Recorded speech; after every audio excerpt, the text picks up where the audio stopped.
एक दफ़ा जेल जा चुके हैं। ताजरों के मौक़िफ़ से कभी पीछे नहीं हटे, कभी नहीं डरे, कभी नहीं झुके, हर जगह डट के खड़े रहे। किसी ताजर ने एक भी, मैं ज़ाती तौर पे गवाह हूँ, किसी ताजर ने एक कॉल की तो ये फ़ौरन पहुँच गए। अंजुमन ताजरान पाकिस्तान के सदर जनाब अजमल बलोच साहब 2 मिनट के लिए।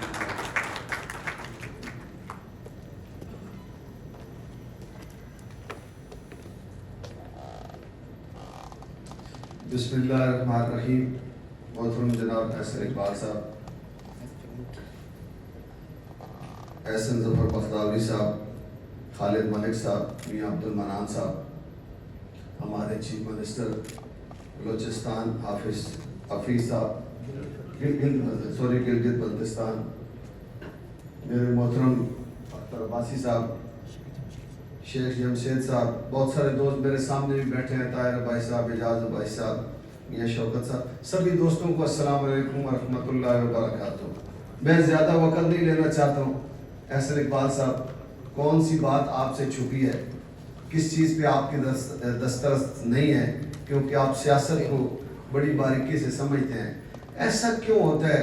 मैं तो 85 से देखता चला आ जाऊँ मरहूम मोहम्मद खान जुनैजो साहब, ये क्यों ऐसा होता है कि हम हर 3 साल बाद, हर 2.5 साल बाद, हर 4 साल बाद मुश्किल में चले जाते हैं।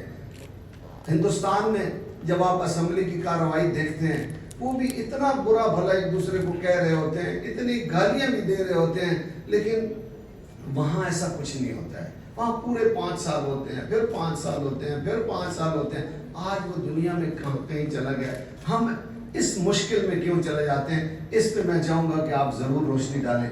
बाकी हम जितनी मुश्किलात में हैं, या इस जो दूसरा मेरा सवाल है कि हमारा ब्यूरोक्रेट काम नहीं करता है, या वो सियासी लेवल पे उसको जब एक जमात आती है लाती है, फिर दूसरी आती है तो दूसरे ब्यूरोक्रेट को लाती है, वो काम क्यों नहीं करता? हमारे सारे इदारे 600 अरब रुपए के खसारे में क्यों चले गए? जाहिर है वो किसी सियासतदान की वजह से नहीं गए।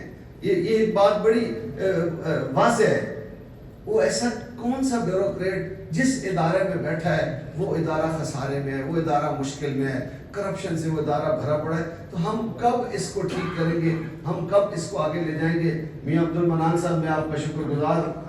मेरे से पहले मियाँ अब्दुल मनान साहब ताजरों के सदर से, बड़ी इनकी खिदमात हैं ताजरों के हवाले से। तो हम कोशिश कर रहे हैं, किसी वक्त हम हुकूमत के सामने भी आ जाते हैं।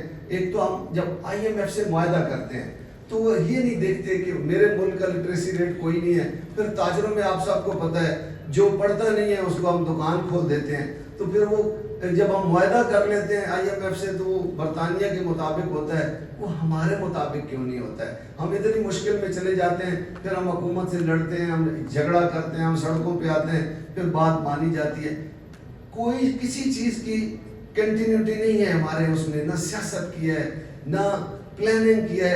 आप हमेशा जब आते हैं बड़ी अच्छी बात करते हैं कि 2010 तक, 2025 तक अच्छी प्लानिंग होनी चाहिए, हम उस प्लानिंग में मुल्क को ठीक करें, लेकिन उसमें हम क्यों नाकाम रहते हैं? मैं सुनना चाहूँगा, इजाज़त चाहूँगा, यही कहूँगा कि वही लोग अच्छे हैं जो आदाब के साथ नमाज पढ़ते हैं, जो माल हमने उनको दिया है वो मेरी राह पे खर्च करते हैं। पाकिस्तान जिंदाबाद।